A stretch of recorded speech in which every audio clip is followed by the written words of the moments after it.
حق کہتے ہیں کسی رشتے یا کسی تعلق کے بنیاد پر انسان پر جو ذمہ داریاں لاحق ہوتی ہیں، جو ذمہ داریاں انسان سے وابستہ ہوتی ہیں، اس کو کیا کہا جاتا ہے؟ عام طور پر حق کہا جاتا ہے۔ حق کی جمع ہے حقوق۔ تو حقوق دو طرح کے ہیں، ایک حقوق اللہ اور دوسرے حقوق العباد۔ حقوق اللہ کا مطلب اللہ کے حقوق۔ بندے نے جب اللہ معبود ہے اور انسان عبد ہے، اس کا بندہ ہے، تو اللہ اور بندے کے درمیان عبد اور معبود کا رشتہ ہے۔ اس رشتے کا جو تقاضا یہ ہے کہ بندہ کیا کرے؟ اللہ پر ایمان لائے اور اس کے ساتھ شرک نہ کرے اور اس کے بتائے ہوئے چیزوں پر عمل کرے، اس کے احکامات پر عمل کرے اور اس نے جن چیزوں سے بچنے کا حکم دیا ہے اس سے بچے۔ یہ حقوق اللہ ہیں، یعنی اللہ پر ایمان لانا اور اس کے بتائے ہوئے راستے پر چلنا، اس نے جو فرائض و واجبات ہم پر مقرر فرمائے ہیں اس کو ادا کرنا، اور جن چیزوں سے بچنے کا اس نے حکم دیا ہے ان سے بچنا، یہ اللہ رب العزت کے حقوق ہیں۔ دوسرا حقوق العباد ہیں۔ اللہ نے انسان کو جو مخلوق سے رشتے جوڑے ہیں، کسی سے اس کا تعلق ماں باپ سے ہے اور کسی کا اس سے تعلق بھائی بہن سے ہے، بیوی بچوں سے ہے اور رشتہ داروں سے ہے، پڑوسیوں سے ہے، جو ہے نا دیگر مسلمانوں سے ہے، انسانوں سے ہے، تو ان کے بھی جو ہے نا ان رشتوں کے بھی حقوق ہیں اور تقاضے ہیں۔ تو لہذا حقوق اللہ جو ہے، اللہ کے حقوق، اگر اس میں کمی ہو جائے، کوتاہی ہو جائے، تو وہاں دو آپشن ہیں۔ یا تو اللہ تعالیٰ اپنے فضل و کرم سے معاف فرما دے، یعنی آپ کو نماز پڑھنا اللہ کا حق تھا نہیں پڑھے، روزہ رکھنا اللہ کا حق تھا نہیں کرے، زنا نہیں کرنا تھا اللہ نے منع فرمایا تھا کر لیے، چوری نہیں کرنا تھا، غیبت نہیں کرنا تھا اللہ نے منع فرمایا تھا کر لیے۔ تو اللہ کے حقوق کی پامالی آپ نے کی ہے، اللہ کے حقوق کو آپ نے برباد کیا ہے، تو وہاں اللہ کے حقوق میں آپ نے حق تلفی کی ہے۔ تو وہاں دو آپشن ہیں، یا تو اللہ فضل والا ہے، رحم و کرم والا ہے، بغیر سزا کے آپ کے گناہوں کو جو آپ نے کوتاہی کی ہے اس کو معاف بھی فرما سکتا ہے، لیکن دوسرا آپشن یہ بھی ہے کہ اللہ تعالیٰ آپ کو اپنے گناہوں کی سزا دے کر پھر جنت میں آپ کو داخل فرما سکتا ہے۔ ایک تیسرا آپشن یہ بھی ہے کہ سرکار کی شفاعت سے بھی کیا ہو سکتا ہے؟ بندہ جنت میں جا سکتا ہے۔ یہ حقوق اللہ میں اگر کوتاہی ہو جائے، حق تلفی ہو جائے تو۔ لیکن اگر حقوق العباد میں اگر حق تلفی ہو جائے، آپ نے کسی کی حق تلفی کی ہے، کسی پر ظلم کیا ہے، کسی کا حق مارا ہے، کسی کو تکلیف دی ہے، کسی کے ساتھ بدسلوکی کی ہے، کسی کو جو ہے نا مارا اور توڑا ہے، تو بہرحال کسی کی آپ نے حق تلفی کی ہے، تو وہ اس وقت اللہ بھی اس کو معاف فرمانے والا نہیں ہے اس وقت تک جب تک کہ جس کے ساتھ آپ نے ظلم اور زیادتی کی ہے وہ آپ کو معاف نہ کر دے۔ جس کے ساتھ آپ نے ظلم و زیادتی کی ہے وہ آپ کو معاف نہ کر دے، اس وقت تک اللہ تعالیٰ بھی معاف کروانے والا جو ہے نا نہیں ہے۔ ٹھیک ہے، آپ نے کسی کی حق تلفی کی تھی، کسی پر ظلم کیا تھا، اس وقت آپ حج کر لیں، عبادتیں کر لیں، ریاضتیں کر لیں، کچھ بھی کر لیں، وہ معاف فرمانے والا نہیں ہے۔ کل قیامت کے دن اللہ رب العزت کی بارگاہ میں وہ جو مظلوم ہے وہ فریاد کرے گا کہ فلاں شخص نے میرے ساتھ زیادتی کی تھی، تو اللہ رب العزت کیا کرے گا؟ زیادتی کرنے والے کے گناہوں کو نیکیوں کو کیا کرے گا؟ وہ مظلوم کے حق میں دے دے گا۔ اور اگر اس کے پاس زیادتی کرنے والے کے پاس نیکیاں نہیں ہیں تو مظلوم کے جو گناہ ہیں وہ اس پر ڈال دیے جائیں گے۔ تو لہذا بندوں کے اگر حق میں حق تلفی ہوتی ہے، خواہ آپ وہ ماں باپ کی کریں، بیوی بچوں کی کریں، یا بھائیوں کی کریں، یا پڑوسیوں کی کریں، یا عام مسلمانوں کی کریں، کسی بھی انسان کے ساتھ اگر آپ حق تلفی کرتے ہیں تو وہ اس وقت تک معاف نہیں ہوتی جب تک کہ وہ بندہ خود معاف نہ کر دے۔ اب بسا اوقات ایسا ہوتا ہے کہ انسان کسی کے ساتھ زیادتی کرتا ہے اور خیال بھی پیدا ہوتا ہے کہ جو ہے کیا کرے؟ معافی مانگ لے، اس سے معاملہ صفائی کر لے، لیکن وہ زندہ نہیں رہتا، وہ اس دنیا سے چلا جاتا ہے۔ تو ویسی صورت میں کیا کرے؟ تو کیا کرنا؟ اس کے لیے احادیث میں احکام یہ ہے کہ وہ زندگی بھر اس کے لیے مغفرت کی دعا کرتا رہے۔ اللہم اغفر لنا ولہ، اے اللہ مجھے بھی بخش دے، اس کو بھی بخش دے، جس کے ساتھ میں نے زیادتی کا معاملہ کیا ہے، تو اس کے لیے مغفرت کی دعا کرتا رہے۔ یہ حقوق العباد کا معاملہ ہے۔ بات سمجھ گیا آپ؟ حقوق اللہ میں آپشن معافی کا ہے، لیکن حقوق العباد میں معافی کا آپشن جو ہے نا نہیں ہے۔ تو اسی لیے بندے کو چاہیے کہ ہمیشہ حقوق اللہ سے بھی بچتا رہے، اس میں حقوق اللہ میں کوتاہی سے بھی بچتا رہے، اور حقوق العباد کی کوتاہی سے بھی بچتا رہے، لیکن خاص طور پر حقوق العباد سے کی کوتاہی سے بچنے کا اور اس کی پامالی اور اس کو پامال کرنے سے ہمیشہ بچتا رہے۔ اس معاملے میں بالکل کلیئر کٹ مخلوق کے ساتھ معاملہ وہ رکھنا اسے چاہیے۔ تو حقوق العباد جتنے بھی ہیں ان میں سب میں پہلا جو حق ہے وہ والدین کا حق ہے، کیونکہ دنیا میں جب انسان آتا ہے تو اللہ سے تو اس کا تعلق دنیا میں آنے سے پہلے سے بھی ہوتا ہے، لیکن دنیا میں جب انسان آتا ہے تو سب سے پہلے جس سے تعلق انسان کا ہوتا ہے وہ ماں باپ ہے۔ جب دنیا میں پیدا ہوتا ہے تو پھر اس کے بعد بھائی بہن سے تعلق ہوتا ہے، پھوپھی خالہ وغیرہ وغیرہ سب سے تعلق ہوتا ہے، لیکن دنیا میں سب سے پہلے انسان کا جس سے تعلق ہوتا ہے یا جو چیز دنیا میں آنے کا ذریعہ انسان کا بنتی ہے وہ ہے ماں باپ۔ تو لہذا انسان کا سب سے پہلا رشتہ دنیا میں آنے جب آتا ہے تو سب سے پہلا رشتہ وہ والدین کا ہے، اور اس کے بعد دیگر رشتے ہیں، تو سب سے پہلا حق بھی والدین کا ہے، سب سے پہلا حق بھی والدین کا ہے۔ دنیا میں آنے سے پہلے بندے کا تعلق اللہ سے ہوتا ہے، اور دنیا میں جاتا ہے تو سب سے پہلے اس کے بعد اللہ سے جو حق اللہ سے جو رشتہ اس کا ہوتا ہے، اس کے بعد دنیا میں آنے کے بعد سب سے پہلا اس کا جو رشتہ ہوتا ہے والدین کا ہوتا ہے۔ تو سیکنڈ درجے میں، دوسرے درجے میں جو رشتہ ہوتا ہے وہ والدین سے بندے کا ہوتا ہے۔ اسی وجہ سے اللہ رب العزت کے حق کے بعد دنیا میں سب سے پہلا اگر کسی کا حق ہے تو وہ والدین کا ہے۔ چنانچہ خطبہ مسنونہ کے بعد میں نے جس آیت مبارکہ کی تلاوت کا شرف حاصل کیا، اس میں اللہ رب العزت فرماتا ہے وَقَضَىٰ رَبُّكَ أَلَّا تَعْبُدُوا إِلَّا إِيَّاهُ وَبِالْوَالِدَيْنِ إِحْسَانًا، کہ دیکھو تمہارے رب کا حکم ہے کہ تم اس کے سوا کسی کی عبادت مت کرنا۔ اس میں اللہ رب العزت اپنے حق کی طرف نشاندہی فرما، اپنے حق کو ادا کرنے کا حکم دے رہا ہے کہ عبادت صرف اللہ رب العزت کا حق ہے، کیونکہ وہی معبود حقیقی ہے، اس کے علاوہ کسی اور کی عبادت جو ہے نا مقبول بھی نہیں ہے اور درست بھی نہیں ہے۔ تو لہذا عبادت سب سے پہلا حق اللہ کا ہے۔ تو اللہ نے اس آیت میں سب سے پہلے اپنے حق کا تذکرہ فرمایا، اپنے حق کا حکم دینے کے بعد، اپنے حق کی بجا آوری کا حکم دینے کے بعد اللہ رب العزت نے فرمایا وَبِالْوَالِدَيْنِ إِحْسَانًا، والدین کے ساتھ کیا کرو؟ حسن سلوک کرو، ٹھیک ہے، حسن سلوک کرو۔ تو اللہ کے حق کے بعد اگر کائنات میں دوسرے درجے میں سب سے پہلا حق اگر کسی کا ہے تو مخلوق میں وہ والدین کے ساتھ حسن سلوک کا ہے۔ یہ صرف اس امت کو حکم نہیں دیا گیا، بلکہ آدم علیہ السلام سے لے کر اس امت تک ہر ایک کے لیے یہی حکم ہے کہ اللہ کے حق کے بعد سب سے پہلا اگر کسی کا حق ہے دنیا میں تو وہ والدین کا ہے۔ چنانچہ قرآن کریم میں دوسرے مقام پر فرمایا گا وَإِذْ أَخَذْنَا مِيثَاقَ بَنِي إِسْرَائِيلَ لَا تَعْبُدُونَ إِلَّا اللَّهَ وَبِالْوَالِدَيْنِ إِحْسَانًا، کہ ہم نے بنی اسرائیل سے یہ وعدہ اور عہد و پیمان لیا کہ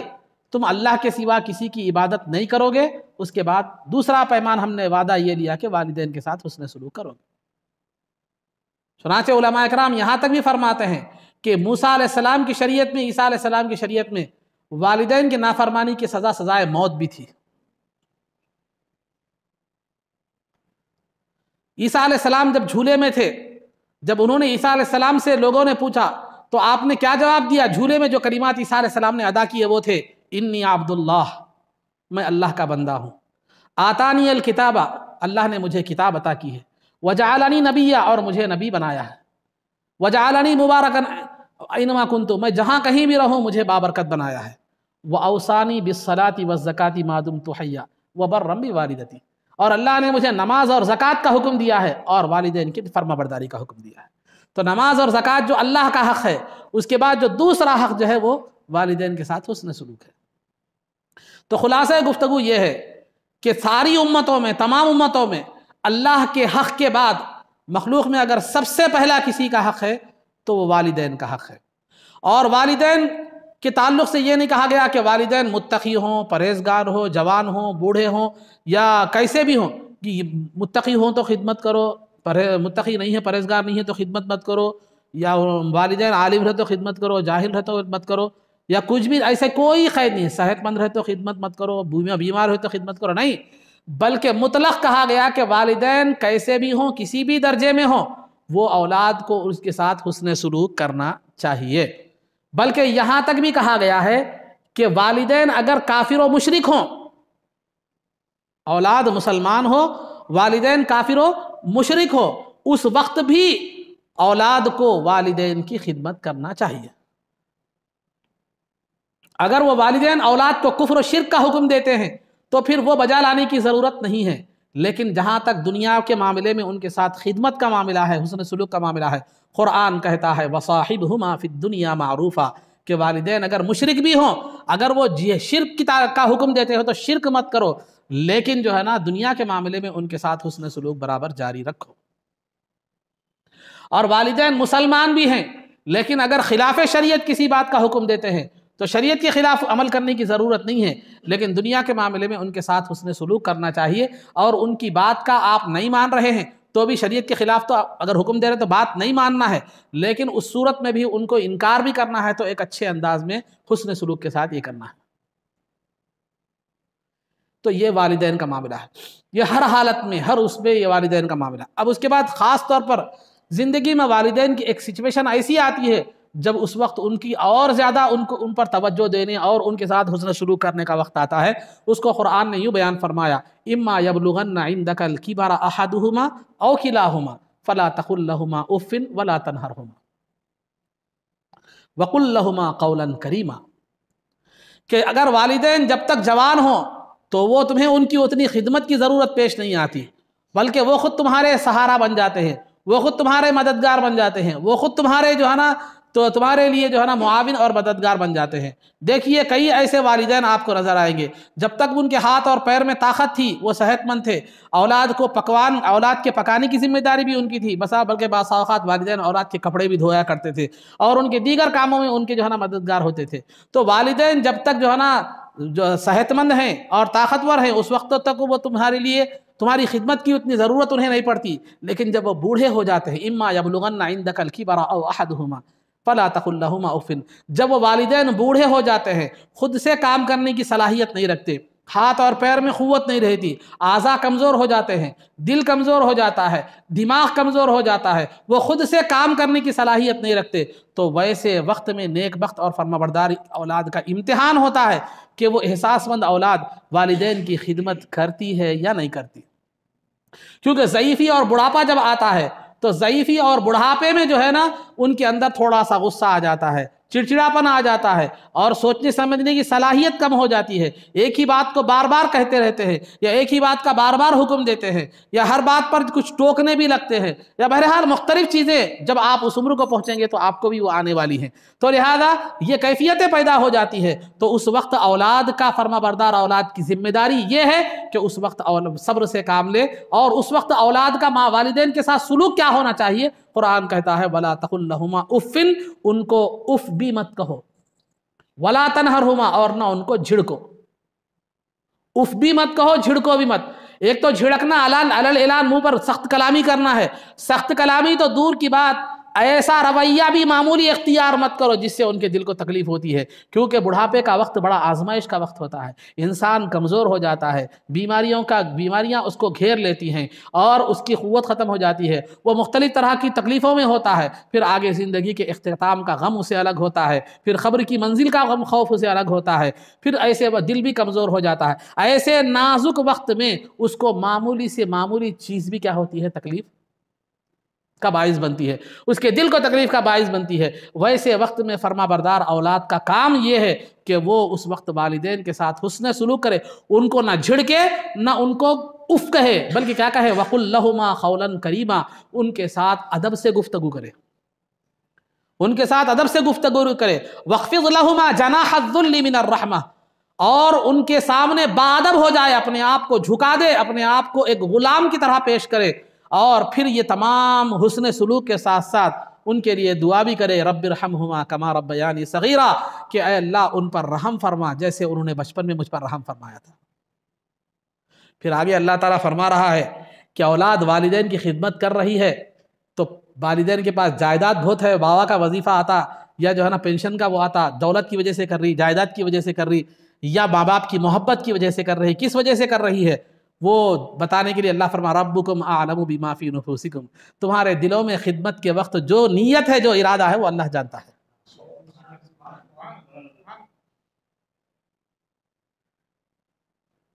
تو تمہارے جو ہے نا جانتا ہے، ان تکونوا صالحین فانہ کان للاوابین غفورا، اگر تم اپنی نیت میں مخلص ہو،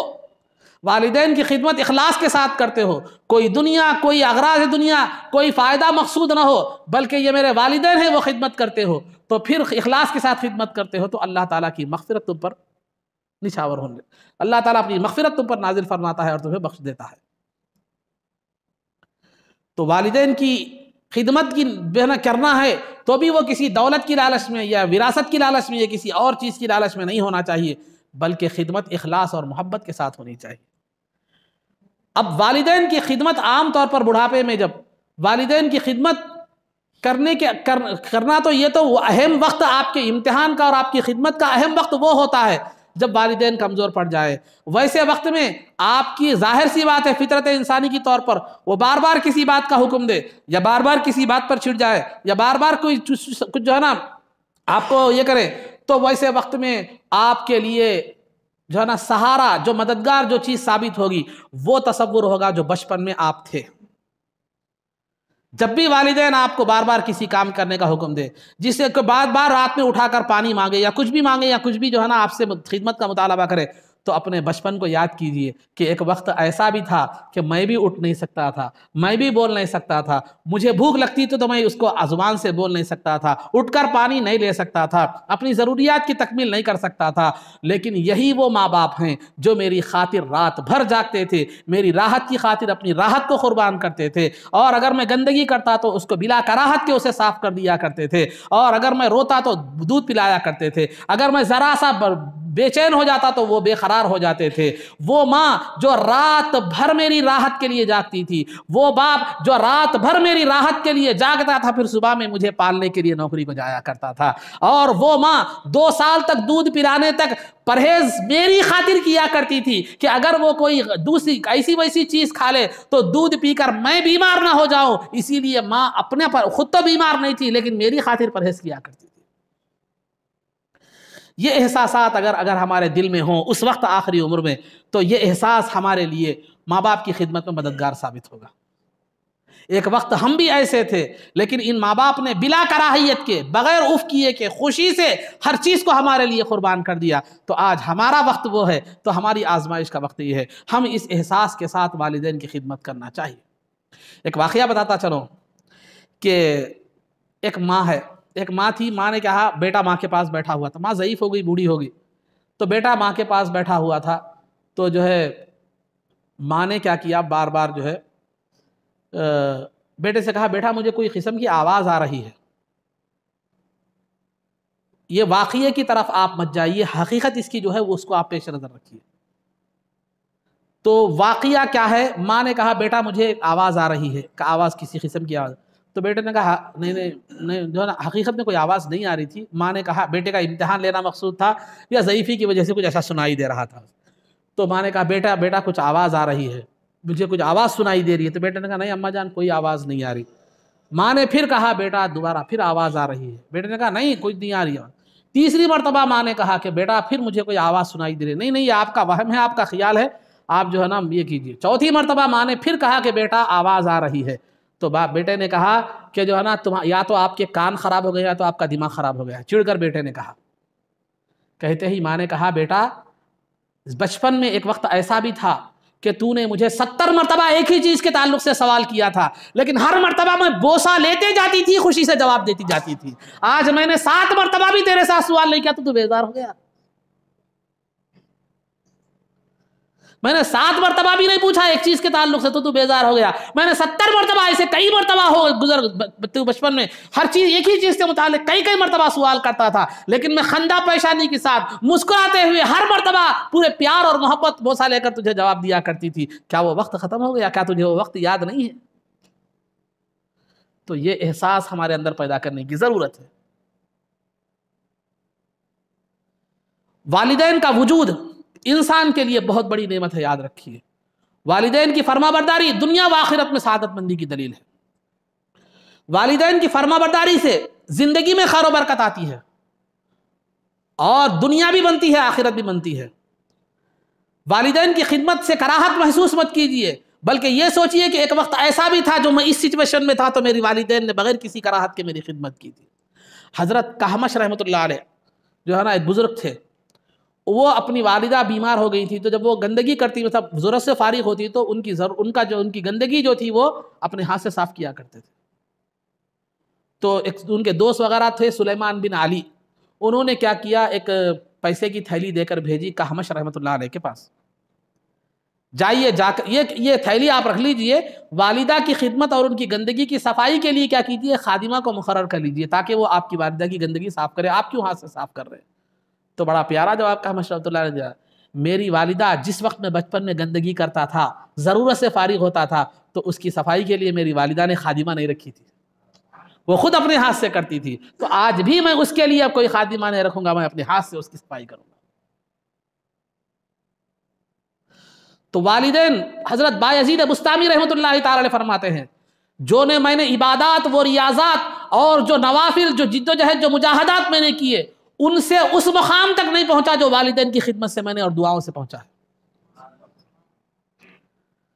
ایک مرتبہ بایزید بستامی رحمۃ اللہ تعالی علیہ کی والدہ نے کہا کہ بیٹا پانی دو، تو سردی کا موسم تھا، مٹی کے گھڑے ہوتے تھے، گلاس وغیرہ بھی مٹی کے تھے، تو والدین پانی لانے تک والدہ سو گئی، سخت سردی کا موسم تھا، بایزید بستامی رحمۃ اللہ علیہ ہتھیلی میں پیالہ لیے رات بھر کھڑے رہے،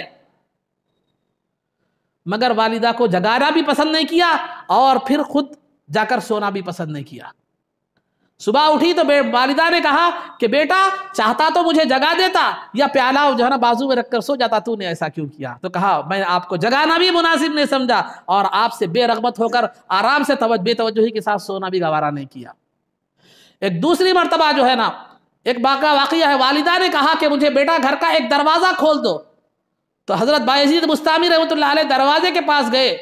تو یہ سوچنے پر لگے، والدہ سو گئی حکم دے کر، تو بایزید بستامی رحمۃ اللہ علیہ نے سوچا کہ والدہ نے کون سا دروازہ کھولنے کا حکم دیا تھا، کیا سیدھی جانب کا یا بائیں جانب کا؟ پوچھنے کے لیے جب گئے تو والدہ سو چکی تھی، رات بھر دروازے کے پاس کھڑے رہے کہ آخر والدہ کے حکم کی تعمیل میں کون سا دروازہ کھولا جائے۔ جب والدہ صبح میں بیدار ہوئی اور دریافت کیا، ماجرہ سنایا، تو والدہ کی منہ سے دعائیں نکلی، تو بایزید بستامی رحمۃ اللہ علیہ اولیاء میں ایک کمال درجے کا مقام رکھنے والی حیثیت فرماتے ہیں، میں نے بہت سے مجاہدات اور ریاضات کیے، ان سے بھی مجھے مقامات ملے، لیکن والدہ کی خدمت سے جو مجھے مقامات ملے وہ ان سے مجھے نہیں مل سکے۔ تو ماؤں کی اور والدین کی دعاؤں سے زندگیاں بدل جاتی ہیں، دنیا آخرت میں ثواب وہ تو ملتا ہی ملتا ہے، لیکن انسان کی زندگی میں جو ہے نا زندگی بھی اس کی بدل جاتی ہے، اور والدین کی نافرمانی سے زندگی بھی دنیا بھی برباد ہو جاتی ہے اور آخرت بھی برباد ہو جاتی ہے۔ والدین کے نافرمانی جو آدمی کرتا ہے اس کے نقصانات بھی ذرا سنتے چلے۔ جبریل سرکار کی اس کے لیے بد دعا ہے، آپ حدیث اکثر سنتے رہتے ہیں کہ جمعہ کے موقع پر سرکار نے ممبر پر چڑھے تو جو ہے نا ایک سیڑھی پر چڑھے تو آمین کہا، دوسری سیڑھی پر چڑھے تو آمین کہا، تیسری سیڑھی پر چڑھے تو آمین کہا۔ صحابہ نے پوچھا خلاف معمول آپ نے ہر سیڑھی پر آمین کیوں کہا؟ تو جبریل امین وہاں موجود تھے، جبریل امین نے کہا جس نے اپنے ماں باپ کو پایا اور جنت نہ بنائی اور جنت کو جو ہے نا نہ کمایا وہ ہلاک و برباد ہو جائے، تو میں نے کہا آمین۔ دعا کرنے والا معصوم فرشتہ ہے اور آمین کہنے والی سرکار کی ذات ہے۔ اب مقبولیت کے بارے میں کوئی شک ہے کیا آپ کو؟ کیونکہ دعا کی مقبولیت کبھی دعا کرنے والے کے اعتبار سے ہوتی ہے، کبھی آمین کہنے والے کے اعتبار سے بھی ہوتی ہے۔ یہاں دعا کرنے والا سید الملائکہ اور یہاں دعا پر آمین کہنے والی ذات سید الانس والجان، سید الخلائق ہے، پھر اب یہاں دعا کی مقبولیت کا کیا ہے؟ تو لہذا ہلاک و بربادی اس کا مقدر بن جاتی ہے جو دنیا میں والدین کی نافرمانی کرتا ہے۔ اور بلکہ واقعات سرکار کے زمانے میں خود ایسے واقعات ملتے ہیں، میں واقعات کی تفصیلی کے لحاظ سے میں بولنا نہیں چاہ رہا ہوں کہ کلمہ موت کے وقت والدین پر جو ہے نا بیوی کو ترجیح دیے، تو ترجیح یعنی بیوی کے حقوق، شادی ہو جائے تو بیوی کے حقوق بھی اپنی جگہ ہے، والدین کے حقوق بھی اپنی جگہ ہے، دونوں کے حقوق ادا کرنا چاہیے۔ والدین کے وہ محبت میں آ کے بیوی کی حق تلفی نہ ہو، بیوی کی باتوں میں آ کر والدین کی حق تلفی نہ ہو۔ تو بعض لوگ ایسے بھی تھے جو ہے نا سرکار کے زمانے کے واقعات بتا رہا ہوں کہ بیوی کو ترجیح دیتے تھے، والدین کی خدمت نہیں کرتے تھے نہیں، لیکن ذرا بیوی کو صرف ترجیح دیا کرتے تھے، تو مرتے وقت کلمہ شہادت زبان پر نہیں آ رہا تھا۔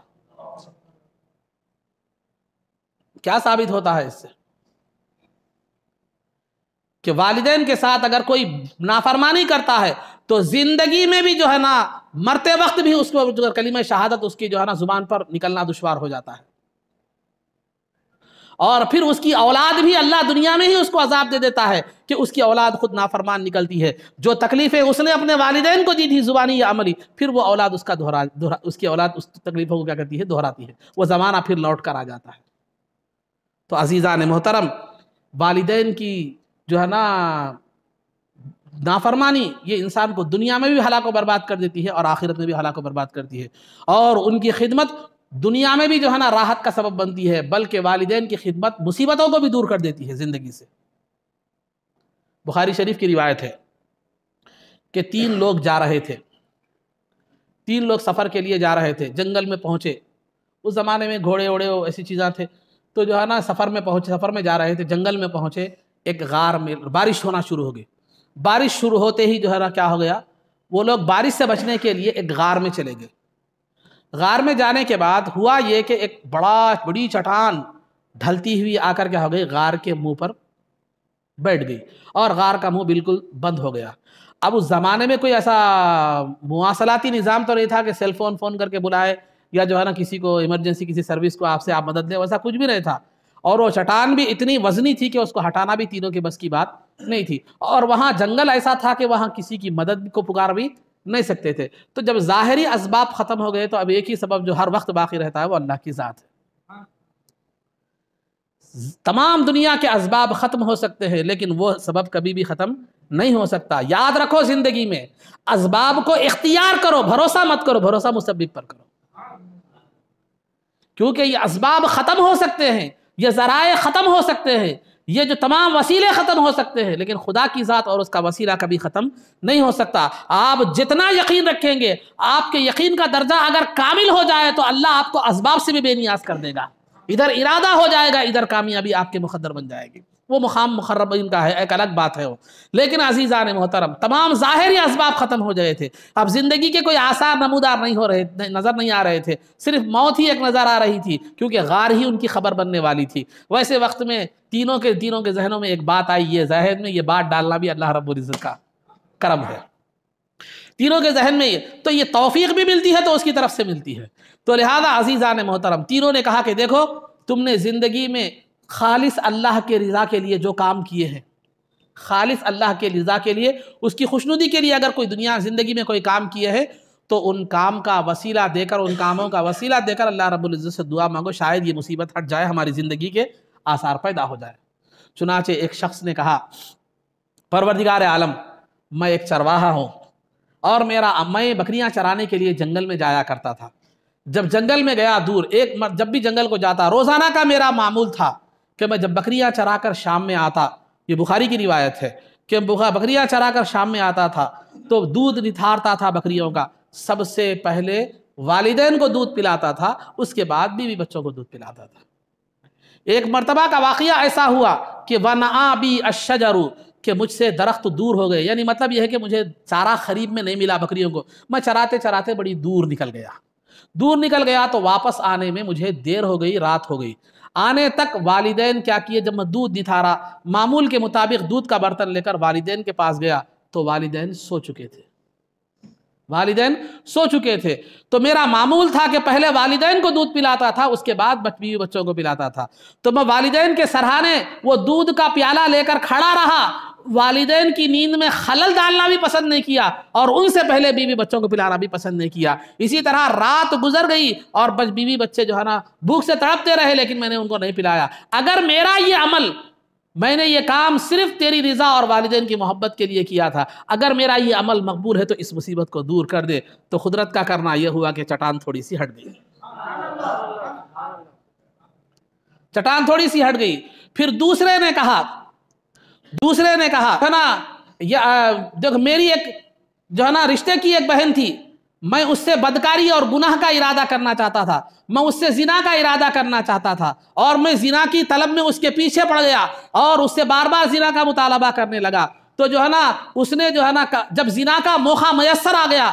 تفصیل ہے، میں مختصر طور پر جا رہا ہوں. زنا کا موقع میسر آ گیا اور جو ہے نا جب زنا کے قریب ہو گیا میں، وہ اس کو پسند نہیں کر رہی تھی لیکن وہ مجبوراً جو ہے نا وہ مجھ سے راضی ہوئی تھی، تو لہذا وہ زنا کے قریب جب میں ہوا تو اس خاتون نے، اس لڑکی نے کہا اتق اللہ ولا تفتح الخاتم، کہ جو ہے نا اللہ سے ڈر، میرے کنوارے پن کو ضائع مت کر، زنا سے ڈر اور اللہ سے ڈر. اگر مخلوق کوئی بھی نہیں دیکھ رہی ہے تو کیا ہوا، اللہ رب العزت سے دیکھ رہا ہے. تو یہ تصور آنا تھا خدا کے تصور سے، خدا کے دیکھنے کے تصور سے. میں زنا سے بچ گیا، ہر دور ہٹ گیا اور اس برے ارادے سے میں اب تائب ہو گیا. اے اللہ اگر میرا یہ عمل تیری بارگاہ میں مقبول ہے تو اس مصیبت کو دور کر دے. تو چٹان اور تھوڑا ہٹ گئی. اور اس کے بعد جو ہے تیسرا شخص کہا کہ اے اللہ میں نے ایک آدمی کو مزدوری پر لیا تھا، اجرت پر ایک مزدور کو لایا تھا، اس نے مزدوری کی، جب مزدوری دینے کا وقت آیا تو وہ مزدوری چھوڑ کر چلا گیا. تو میں نے اس کی مزدوری کو بطور امانت کے رکھا اپنے پاس اور اس کو بڑھایا، کاروبار میں لگایا. اس سے کئی جو ہے نا جانور بنے، کئی بھیڑیں، کئی بکریاں، کئی جو ہے نا ایک بڑا سا جو ہے نا بکریوں کا گلہ بن گیا. اور اس چرواہے میں نے اس سے بنائے اور فلاں بہت بزنس میں لگا کر اس کو بہت زیادہ میں بڑھایا. ایک مرتبہ وہ مزدور کئی دنوں کے بعد میرے پاس آیا اور کہا اتق اللہ سے ڈر، میری مزدوری مجھے دے دے. تو میں نے کہا جا، وہ ہزاروں کی سووں کی شکل میں جو بکریاں، جو چرواہے دکھ رہے ہیں وہ تیرے ہی ہیں. تو اس نے کہا اتق اللہ ولا تہزأ بی، کہ تو اللہ سے ڈر، میرے ساتھ مذاق مت کر. میں نے تو صرف مزدوری مانگی تھی تجھے، تو بکریوں کے گلے اور بکریوں کے ریوڑ مجھے دے رہا ہے. تو اس نے کہا ہاں میں نے تیری چھوڑی ہوئی مزدوری کو کاروبار میں لگایا، آج نتیجے کے طور پر وہ یہاں بکریاں موجود ہے، جا وہ تیری ہی ملکیت ہے، تو لے کر چلا جا. تو جو ہے نا اس کے بعد جو ہے نا اس نے کہا کہ اے اللہ اگر میرا یہ عمل تیری بارگاہ میں جو ہے نا قابل قبول ہے تو اس مصیبت کو دور کر دے. تو چٹان پوری ہٹ گئی. غور کرنے کی بات یہاں یہ ہے کہ ایک نے اخلاص کے ساتھ والدین کی خدمت کی تھی تو مصیبت ہٹ گئی. تو والدین کی خدمت دنیا سے مصیبتوں سے کے ازالے کا ذریعہ بنتا ہے، اور جو خدا سے ڈر کر گناہ کو ترک کر دے اللہ اس کی زندگی سے مصیبتوں کو دور کر دیتا ہے. اور تیسرا جو خدا سے ڈر کر مخلوق کے ساتھ انصافی کرے، حق تلفی نہ کرے، اللہ رب العزت اس کو بھی مصیبت سے دور کر دیتا ہے. تو عزیزان محترم آج یہ تین چیزیں بھی اگر ہم اختیار کریں تو بہت سمجھتا ہوں آخرت کی کامیابی ہمارا مقدر بن جائے گی. والدین کے ساتھ حسن سلوک کریں اللہ کی رضا اور اس کی خوشنودی کے لیے. دوسرا گناہ کا کام، زنا ہو یا کوئی بھی گناہ کا کام ہو، اس تصور کے ساتھ ترک کر دیں کہ اللہ رب العزت مجھے دیکھ رہا ہے. امید ہے اللہ زندگی سے بھی مصیبتیں دور کر دے گا، آخرت میں بھی جو ہے نا وہ راحت پہنچائے. اور تیسرا کسی کے بھی حق کا معاملہ آ جائے تو اس تصور کے ساتھ کہ اللہ رب العزت کو جواب دینا ہے، اس کی حق تلفی کرنے پر اللہ کی بارگاہ میں مجھے اس کا سامنا کرنا ہے، یہ تصور کے ساتھ اگر کوئی آدمی چھوڑ دے تو اللہ رب العزت دنیا میں اس کا نعم البدل بھی عطا فرمائے گا اور پھر اللہ رب العزت اس کی زندگی سے مصیبتوں کو دور کر دے گا. اگر آج یہ تین چیزیں بھی اگر ہم اپنا لیں تو ہماری زندگی میں اور آخرت میں بہترین کامیابی کا مقدر ہمارا بن جائے گی. دنیا و آخرت میں کامیابی ہمارا مقدر بن جائے گی. تو الغرض عزیزان محترم، تو والدین ایک جو ہے نا بہت بڑی نعمت ہے. سرکار سے پوچھا گیا کہ والدین کا حق کیا ہے، والدین کا حق کیا ہے؟ تو سرکار نے فرمایا ہما جنتک و نارک، وہ دونوں تیری جنت اور تیرے دوزخ ہے. تو والدین گھر میں ہیں تو سمجھو وہ تمہاری جنت بھی ہے، تمہاری دوزخ بھی ہے. اب ان کو جنت بنانا یا دوزخ بنانا تمہارے ذمہ ہے. ان کی خدمت کرتے ہیں تو سمجھو سعادت مند اولاد کے لیے والدین جنت ہے، آپ کے گھر میں جنت موجود ہے. اور اگر نافرمان اولاد ہے تو سمجھو اس کے لیے دوزخ گھر میں موجود ہے، کیونکہ وہ ان کی نافرمانی کر کے جو ہے نا دوزخ میں چلا جاتا ہے. ماؤں کے قدموں کے نیچے جنت ہے، کیا مطلب ہے کہ ماں کے قدم کے نیچے زمین کھودی جائے تو کہ جنت نکلے گی؟ اس کا مطلب کیا ہے؟ قدم سے مراد خدمت ہے. ماں کی خدمت جنت میں داخل ہونے کا بہترین ذریعہ ہے. اور جنت، باب جنت کے دروازوں میں سے درمیانی دروازہ ہے. کیا مطلب ہے کہ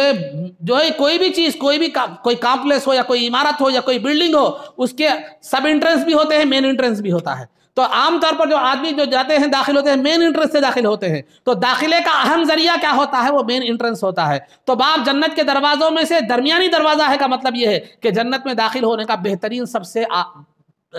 بہترین راستہ باپ کی خدمت ہے. آپ دنیا میں سب کو راضی رکھیں لیکن والدین کو راضی نہ رکھیں تو آپ کا کوئی فائدہ نہیں. سب سے ناراض دنیا جو ہے نا کوئی والدین کو اگر آپ راضی رکھ لیں تو بڑے کامیاب لوگ ہیں آپ.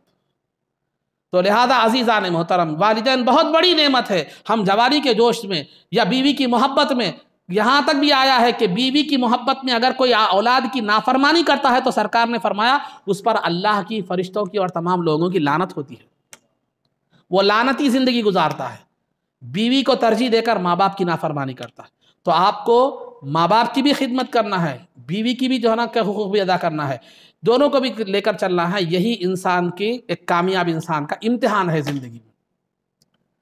جب تک والدین گھٹ ہوتے ہیں، امی امی بول کے لاڑا کرنا، پیسے لے لینا، یا امی کے ذریعے سے ابو کو پیسے وصول کر لینا، یہ ہمارے پاس کیسے رہتے ہیں؟ امی امی بول کے امی سے پیسے وصول کر لیتے ہیں۔ ہم امی کے پاس پیسے نہیں مل رہے، اپنا کوئی کام ابو سے نکالنا ہے تو امی کو وسیلہ بنا کے ابو کو نکال لیتے۔ تو یہ جو محبت، یہ جو گھل ملنا، یہ لاڑا پیار کی باتیں، یہ سب جو ہے نا کب تک کرتے ہیں ہم لوگ؟ جب تک والدین جو ہے نا اچھے گھٹ ہوں اور صحت ہاتھ پیروں میں دم ہو، جب تک ان سے فائدے کی امید ہے۔ لیکن جب وہ بیمار ہو جاتے ہیں، کمزور ہو جاتے ہیں، جب ان سے ذاتی فائدے کی امید نہیں ہوتی، دنیاوی فائدے کی، تو ہمیں وہ بوجھ نہ لگنے لگتے ہیں،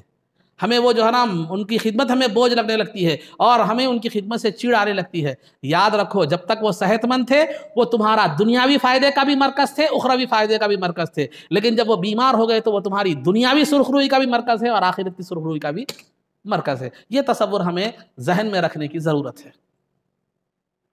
تو الغرض عزیزان محترم، تو اولاد پر والدین کے حقوق کیا ہے کہ ان کی خدمت کریں، ان کو اف تک نہ کہیں، اور ان کے ساتھ باادب رہیں، اور زندگی میں بھی ان کے لیے دعا کریں۔ وَقُلْ رَبِّ ارْحَمْهُمَا كَمَا رَبَّيَانِي صَغِيرًا، اے اللہ جس طرح بچپن میں انہوں نے میری عاجزی اور کمزوری کے لحاظ کو مد نظر رکھتے ہوئے جو ہے نا ان پر رحم کیا تھا، اے اللہ آج انہوں نے، میرے ماں باپ نے مجھ پر جیسے رحم بچپن میں کیا تھا، آج تو ان کے ساتھ رحم کا معاملہ فرما، دنیا و آخرت میں ان کے ساتھ رحم کا معاملہ فرما۔ یہ دعا بھی کرنا ہے۔ تو زندگی میں جب تک والدین باحیات ہیں تو والدین جب تک باحیات ہیں ان کی خدمت اور ان کے لیے دعا کرنا ہے۔ جب وہ اس دنیا سے پردہ فرما جائیں، والدہ اگر پردہ فرما جائے تو ہمیشہ ان کے لیے ایصال ثواب، نیک کام، ان کی طرف سے ان کے لیے خیر خیرات، ان کے لیے دعائے مغفرت کرتے رہنا ہے۔ اور والدہ کی زندگی کے بعد خالوں کے ساتھ حسن سلوک کرنا ہے، کیونکہ الخالۃ بمنزلۃ الام کہا گیا ہے، خالہ ماں کے مرتبے میں ہے۔ ترمذی کی ایک روایت میں ہے کہ ایک صحابی نے آ کر عرض کیا کہ یا رسول اللہ صلی اللہ علیہ وسلم، میری ماں سے میری کیا ہو گئی معلوم ہے، کچھ ماں کی صحیح طور پر میں خدمت نہیں کر سکا، خدمت پورے طور پر نہیں کر سکا، اب والدہ کا انتقال ہو گیا ہے، تو بھئی میں اس کی تلافی کیسے کر سکوں؟ تو جو ہے نا سرکار نے فرمایا خالہ، کیا تمہاری خالہ موجود ہے؟ تو ہاں موجود ہے، جاؤ ان کی خدمت کرو۔ تو والدہ کی زندگی کے بعد خالاؤں کے ساتھ حسن سلوک کریں،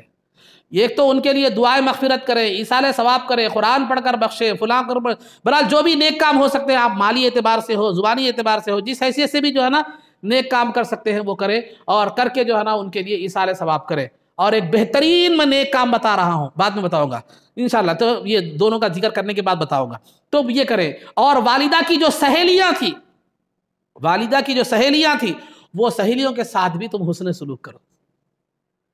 اور یہ والدہ کے حقوق میں سے ہے۔ انتقال کے بعد والد صاحب کا انتقال ہو جاتا ہے تو ان کے انتقال کے بعد بھی ان کے ساتھ حسن سلوک کا طریقہ یہ ہے کہ جو ہے آپ ان کے لیے دعائے مغفرت کریں، اور ان کے لیے جو ہے نا ایصال ثواب کریں، کچھ پڑھ کر بخشیں، ان کے تعلق سے خیر خیرات کریں، ان کے حوالے سے ان کے نام سے جو بھی کر سکتے ہیں کریں۔ اور والد صاحب کے جو دوست تھے، یا والد صاحب کے تایا چچا وغیرہ جو بھی والد صاحب سے جن کا دوستانہ رشتہ ہے یا رشتہ داری ہے، ان کے ساتھ کیا کریں؟ حسن سلوک کریں۔ اور یہ بھی کہ ان کے قبر کی زیارت کریں۔ بیہقی کی روایت ہے کہ سرکار دو عالم صلی اللہ علیہ وسلم نے فرمایا من زار قبر ابویہ جو ہے نا یوم الجمعہ، جو آدمی جمعہ کے دن والدین کی قبر کی والدین یا ان میں سے کسی ایک کے قبر کی زیارت کرتا ہے تو وہ اللہ رب العزت کے پاس نیکوکار اور فرما بردار لکھا جاتا ہے۔ مگر جمعہ کے بعد سے مطلب جمعہ کے دن سے مطلب نماز سے پہلے نہیں، نماز کے بعد۔ بہت سے لوگوں کو میں دیکھا کہ ادھر خطبہ نماز کا وقت شروع ہو جاتا ہے، اذان کے بعد جو ہے نا قبرستان میں جاتے رہتے، نہیں، اذان شروع ہوتے پہلے جمعہ کی نماز پڑھ لینا ہے، جمعہ کی نماز کے بعد کیا ہے معلوم ہے آپ زیارت کر لیں، یا اذان پہلے کرنا چاہتے ہو فجر کے بعد بھی کر سکتے ہیں آپ، 10-11 بجے بھی کر سکتے ہیں اس میں، لیکن جمعہ کی اذان ہونے کے بعد زیارت نہیں، زیارت جمعہ کی نماز کے بعد۔ اذان سے پہلے بھی آپ کیا کر سکتے ہیں، کرنا چاہے تو کر سکتے ہیں، کیونکہ اذان کے بعد حکم ہے کہ اذا نودی للصلاة من یوم الجمعہ فاسعوا الی ذکر اللہ وذروا البیع، کہ جب جمعہ کی اذان کہی جائے تو جو ہے نا آپ کیا کرو، اذان ہوتے ہی کاروبار کو بند کر کے کیا کرو، نماز کی تیاری میں لگ جاؤ، نماز کی طرف کیا کرو، مسجد کی طرف نماز کی طرف چلے جاؤ۔ تو لہذا ہر جمعہ کو کم از کم والدین کی زیارت کرنا ہے، لیکن عام طور پر ہم لوگ بقرعید رمضان 2 ٹائم جاتے ہیں یا شب برات میں، مگر ہر جمعہ کو کرنے سے نیکوکاروں میں اس کا شمار رکھتا ہے۔ جائیے والدین کی زیارت کیجیے، ان کا ایثار ثواب کیجیے ان کے لیے، اور آپ آتے ہیں تو والدین وہ اہل قبر، یہ احادیث سے یہ بھی ثابت ہے کہ وہ اہل قبور اپنے آنے والے زیارت کرنے والے کو پہچانتے بھی ہیں اور اس سے مانوس بھی ہوتے ہیں۔ تو آپ اپنے والدین کی قبر کو جا رہے ہیں تو سمجھیے کہ وہ آپ کے آنے کو پہچان بھی رہے ہیں، آپ کے آنے کو، اور آپ سے مانوس بھی ہو رہے ہیں۔ اللہ مجھے اور آپ کو اس کی توفیق عطا فرمائے۔ تو تیسری بات اور ایک اہم بات جو میں بتاتا ہوں، انتقال کے بعد والدین، والد ہو یا والدہ ہو، انتقال کے بعد کی بات بتا رہا ہوں۔ خواہ اگر وہ وصیت کریں تو ٹھیک ہے، نہیں بھی کریں تو بھی جو ہے نا انتقال کے بعد فرما بردار اولاد کے لیے چاہیے کہ ایک کام ضرور کرے، ادھر ادھر پیسے خرچ کرنے کے بجائے ایک کام کیا کرے، ان کی ہر نماز اور ہر جو ہے روزے کے بدلے میں صدقہ و خیرات کرے 1.25 کلو گیہوں کی مقدار میں۔ آج کے حساب سے ریٹ بول رہا ہوں میں، ہمیشہ کا نہیں، ہمیشہ آگے کیسے رہتا ریٹ نہیں معلوم۔ آج کے حساب سے ریٹ اگر آپ دیکھیں 1 کلو گیہوں 30-40 روپے میں ہے، اتنے ہی ہوں گے نا، 50 سے 60 روپے ایک نماز یا ایک روزے کے بدلے میں کیا کریں آپ، غریبوں میں خیرات کر دیں۔ تو انشاءاللہ زندگی میں نہیں، زندگی کے بعد، جب تک زندگی ہے وہ لوگوں کو خود پڑھنے کی ذمہ داری ہے۔ وہ انتقال ہو گیا، کچھ نمازیں ان کی رہ جائے، کچھ روزے ان کے جو ہے نا رہ جائے، تو ہر نماز اور ہر روزے کی طرف سے کیلکولیشن کر کے ایک اندازہ آپ کیا کریں معلوم ہے، وہ جتنا دے سکتے ہیں یا آپ کی استطاعت کے لحاظ سے، دوسرے کام کے بجائے کیا کریں آپ، دہم بھی کریں، مختصر طور پر غریبوں کو بلا کر کھلائیں، چہلم بھی کریں، مختصر کریں، برسی کریں۔ بڑا دہم فنکشن ہال میں کرنے کے بجائے، چہلم فنکشن ہال میں کرنے کے بجائے، برسی فنکشن ہال میں کرنے کے بجائے، یہ فائدے سے خالی نہیں ہے، نہیں کہہ رہا ہوں میں، یہ بھی فائدے والی چیز ہے، لیکن یہ اس سے ثواب ملتا ہے، اس سے ذمہ داری ختم ہوتی ہے۔ ثواب کا کام بھی کیجئے، مجھے انکار نہیں ہے، دہم سے بھی انکار نہیں ہے، چہلم سے بھی انکار نہیں ہے، برسی سے بھی انکار نہیں، یہ بھی کیجئے، ایک ثواب کا کام ہے، ٹھیک ہے، کھانا کھلانا بھی ثواب کا کام ہے، لیکن اس کو بھی پیش نظر رکھیے کہ اس سے ذمہ داری ساخت ہوتی ہے کہ ہر نماز کے بدلے میں، آج کے دن کے حساب سے بات کر رہا ہوں میں، آج کے دن کے حساب سے ہر نماز، اب ریٹ آگے کیا ہے، زمانہ مہنگا ہو گیا، گیہوں مہنگی ہو گئی، یا حالات آگے بدل سکتے ہیں، یہ مقدار اگر آپ کو استطاعت ہے تو 50 سے 60 روپے جو ہے نا آپ کیا کریں، ایک نماز یا ایک روزے کے بدلے میں اگر آپ خیرات کریں تو اللہ کی ذات سے امید ہے کہ وہ کیا کر سکے، یہ ذمہ داریاں ان پر سے ساخت ہو جائے، کل ان کے بارے میں ان سے پوچھ نہ ہو۔ یہ فقہ کا مسئلہ ہے، پوری مسترد طور پر آپ نور الرضا بھی اٹھا کر دیکھ سکتے ہیں، کسی بھی فقہ کی کتاب میں آپ اٹھا کر دیکھ سکتے ہیں، پوری ذمہ داری کے ساتھ میں یہ بات کہہ رہا ہوں۔ لیکن کب ہے یہ انتقال ہو جائے والدین کا، یا زندگی کے ایسے سچویشن میں پہنچ جائیں، کوما میں، جیسا عالم نظام وغیرہ، جب وہ عبادت کرنے کے موقف میں نہیں رہتے، وہ وقت میں ہے، لیکن جب تک صحت ہے، جب تک اشارے سے بھی نماز وغیرہ پڑھ سکتے ہیں، اس وقت تک جو ہے نا یہ گنجائش نہیں ہے۔ سمجھ میں آ گئی بات؟ تو آپ والدین کے لیے بہترین ایصال ثواب کر سکتے ہیں، تو جہاں آپ دہم کر سکتے ہیں، چہلم کر سکتے ہیں، برسی کر سکتے ہیں، ٹھیک ہے، یہ بھی کیجئے، ایک ثواب کا ایک یہ بھی ذریعہ ہے، لیکن اس کے ساتھ ساتھ اس جانب زیادہ آپ توجہ دیجئے، یہ آپ کے والدین کے حق میں سب سے بہترین تحفہ ہوگا۔ اور ہمیشہ زندگی میں کم از کم روزانہ ایک مرتبہ تو اپنے والدین کی مغفرت کی دعا کیجیے، کیونکہ احادیث میں سرکار نے فرمایا میری امت کے لوگ قبر میں گناہگار بن کر داخل ہوتے ہیں، جب قبر سے اٹھتے ہیں تو بے گناہ نکلتے ہیں۔ کیوں؟ اس وجہ سے کہ ان کی اولاد یا ان کے جو ہے نا رشتہ داروں کی دعاؤں کا یا مغفرت کا یہ نتیجہ ہوتا ہے۔ تو لہذا والدین کی زندگی میں، والدین ہی نہیں، رشتہ دار جو بھی ہے، مومنین کے لیے خاص طور پر کیجیے، کیونکہ مومنین کی مغفرت کی دعا کرنے سے سرکار کو بھی خوشی نصیب ہوتی ہے، کیونکہ سرکار ہمیشہ امت کی مغفرت کی فکر میں ہوا کرتے۔ تو دعا کریں کبھی تو والدین کے ساتھ ساتھ اللہم اغفر للمؤمنین والمؤمنات بھی کہیے کہ اللہ تمام مومنین کو بھی مغفرت فرما، میرے والدین کی بھی فرما، میرے رشتہ داروں کی بھی فرما، فلاں فلاں۔ تو یہ مغفرت بھی کرتے رہیے، لازمی بنا لیجیے مغفرت کے لیے کہ آپ مغفرت بھی کرتے رہیے اور مغفرت کی دعا بھی کرتے رہیے، ان کے لیے ایصال ثواب بھی کرتے رہیے۔ اور میں جو بتایا ہوں وہ طریقہ ہر نماز یا روزے کے بدلے میں ایک دم دینا ضروری نہیں ہے، تھوڑا تھوڑا دیجیے، تنخواہ ملے تو تنخواہ میں سے کچھ پیسے مقرر کر لیجیے، ہر مہینے میں میری تنخواہ کے حساب سے 5 نمازوں کا یا 5 روزوں کا میں کیا کروں گا۔ عام طور پر روزے سال میں ایک مرتبہ ہوتے ہیں، اور اس میں عام طور پر پرانے لوگ تو یہ رکھتے ہیں، آخری عمر میں عام طور پر روزوں کا اہتمام نہیں ہوتا، روزوں کی تعداد تھوڑا کم ہی رہتی ہے، ہو سکتا ہے نمازوں کی تعداد کیا ہو، تھوڑی بنسبت روزوں کی کیا ہو زیادہ ہو، ہر ایک کی ویسا نہیں ہوتی، میں بدگمانی نہیں کر رہا ہوں کسی کے تعلق سے، انسان ہے، ہوتا رہتا ہے، تو لہٰذا یہ بات بتا رہا ہوں۔ تو اسی لیے آپ یہ بھی کر سکتے ہیں کہ اپنے مہینے کی تنخواہ میں سے جو ہے نا اتنے پیسے میں والدین، ہماری والدہ ہو یا والدین کے اتنے نمازوں کے بدلے میں صدقہ کروں گا، اتنا کروں گا، ایسا کرتے رہے تو بھی آپ کے لیے آسانی بھی ہوگی۔ یا آپ مالدار ہیں، اللہ نے آپ کو دولت دی ہے، ایک ساتھ بھی آپ کیا کر سکتے ہیں، کر سکتے ہیں، تو یہ چیز آپ کے والدین کے لیے بہترین طور پر ثابت ہوگی۔ یہ جو ہے نا اس وقت ہے جب کہ جو ہے آپ کے والدین انتقال کر چکے ہوں یا زندگی کے آخری مرحلے میں نزا کے عالم میں پہنچ چکے ہوں، اب عبادت کا ممکن نہیں ہے۔ اور یہاں ایک وسوسہ آپ کے ذہن میں آئے گا کہ آپ زندگی بھر نمازوں سے کوتاہی کرتے رہے، مصعب بولے صدقہ دیے چلے آتا، زندگی بھر نمازوں سے کوتاہی کرتے رہے، آخری میں بچوں کو بول کے مرے یہ جائیداد رکھوں دیکھ میں، یہ بیچ کے میرا نمازہ روزے دے دے بول کے، یہ جتنا بھی لپوٹ کام کرے تو اللہ تعالیٰ کو سب معلوم ہے۔ اللہ تعالیٰ دل کے حالات کو بھی جاننے والا ہے، یاد رکھیے، میرے کو بھی لگ جائیں گے جہنم، مجھ صاحب بولے تھے وہ،